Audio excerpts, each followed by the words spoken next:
Hi everybody, my name is Lisa. I'm from the Recreation and Parks Department and I'm here to read you a story today. So nice to have you all here, and let me tell you what story we're going to be doing. It's called Curious George Rides a Bike by H.A. Ray.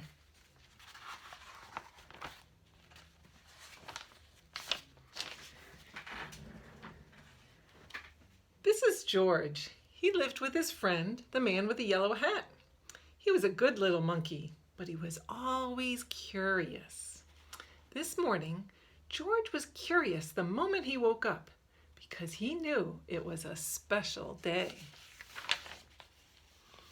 At breakfast, George's friend said, "Today we're going to celebrate because just 3 years ago this day, I brought you home with me from the jungle. So tonight I'll take you to the animal show. But first, I have a surprise for you." He took George out to the yard and where a big box was standing. George was very curious. Out of the box came a bicycle. George was delighted. That's what he had always wanted. He knew how to ride a bicycle, but he had never had one of his own. "I must go now," said the man. "I'll be back in time for the show, but be careful with your new bike and keep close to the house while I'm gone." So George could ride very well. He could even do all sorts of tricks. Monkeys are good at that. For instance, he could ride his bike this way with both hands off the handlebars. And he could ride this way like a cowboy on a wild bronco. And he could also ride backwards. But after a while, George got tired of doing tricks and went out into the street. The newsboy was just passing by with his big bag full of newspapers. "That's a fine bike you got there," he said to George. "How would you like to help me deliver the papers?" So he handed George the bag and told him to go one side of the street first and then turn back and do the other side of the street. George was very proud as he rode off with his bag.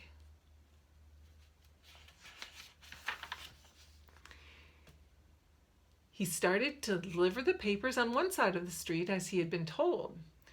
When he came to the last house, he saw a little river in the distance. George was curious. He wanted to know what the river was like. So instead of turning back to deliver the rest of the papers, he just went on. Where's he gonna go? There was a lot to see at the river. A man was fishing from the bridge, a duck family was paddling downstream, and 2 boys were playing with their boats.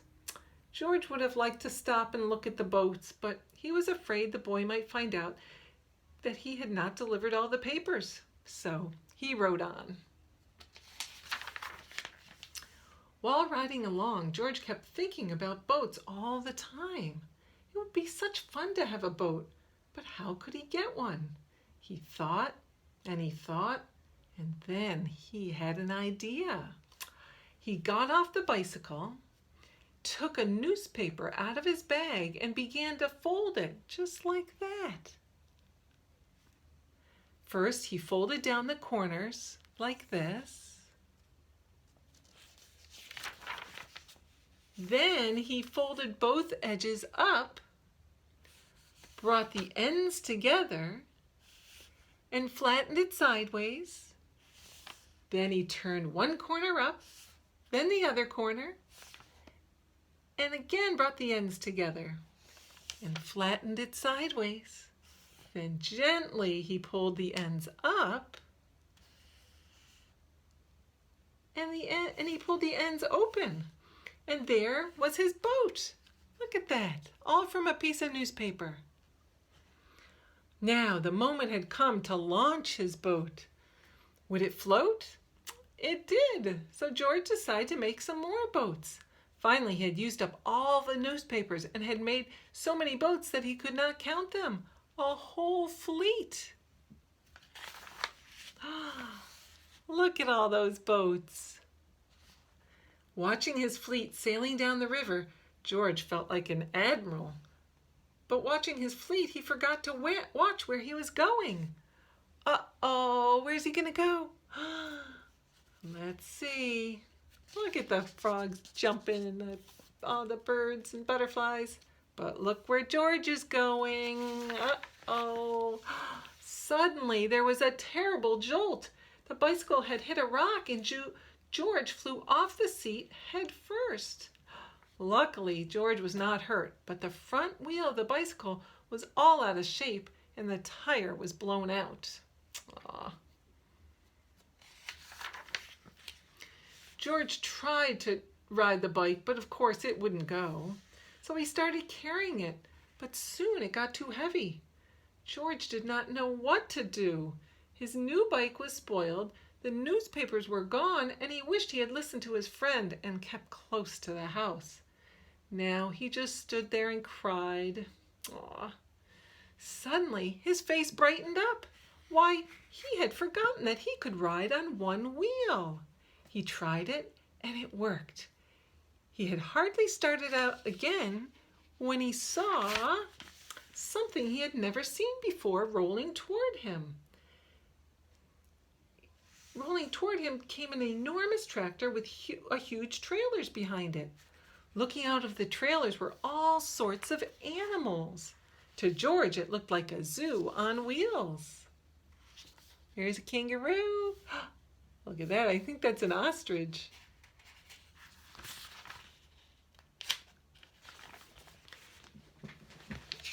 The tractor stopped and two men jumped out. Well, well, said one of the men, a little monkey who can ride a bike bronco fashion. We can use you in our animal show tonight. I am the director of the show, and this is Bob. He can straighten your wheel and fix that flat in no time, and then we'll take you along to the place where the show is going to be. So the three of them got into the cab and drove off. Maybe you could play a fanfare while you ride your bike in the show, the director said.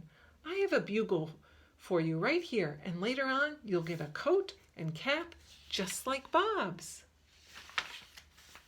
On the show grounds, everybody was busy getting things ready for the show. I must do some work now, said the director. Meanwhile, you may have a look around and get acquainted with all the animals. But you must not feed them, especially the ostrich, because he will eat anything and might get very sick afterwards. George was curious. Would the ostrich really eat anything? He wouldn't eat a bugle, or would he? Where's the ostrich? See the ostrich? George went a little closer to the cage, and before he knew it, the ostrich had snatched the bugle and tried to swallow it. But a bugle is hard to swallow. Even for an ostrich, it got stuck in his throat. Funny sounds came out of the bugle as the ostrich was struggling with it. All blue in the face. George was frightened. Fortunately, the men had heard the noise. They came rushing to the cage and got the bugle out of the ostrich's throat just in time. The director was very angry with George. We cannot use little monkeys who don't do as they are told, he said. Of course, you cannot take part in the show now. We will have to send you home. George had to sit on a bench all by himself, and nobody even looked at him. He was terribly sorry for what he had done, but now it was too late. He had spoiled everything. Aww. Meanwhile, the ostrich, always hungry, had got hold of a string dangling near his cage. This time, this happened to be the string which held the door to the cage of the baby bear. As the ostrich nibbled at it, the door opened and the baby bear got out. He ran away as fast as he could and made straight for a high tree near the camp. Nobody had seen it but George, and George was not supposed to leave his bench. But this was an emergency, so he jumped up, grabbed the bugle, and blew as loud as he could. Then he rushed to his bicycle.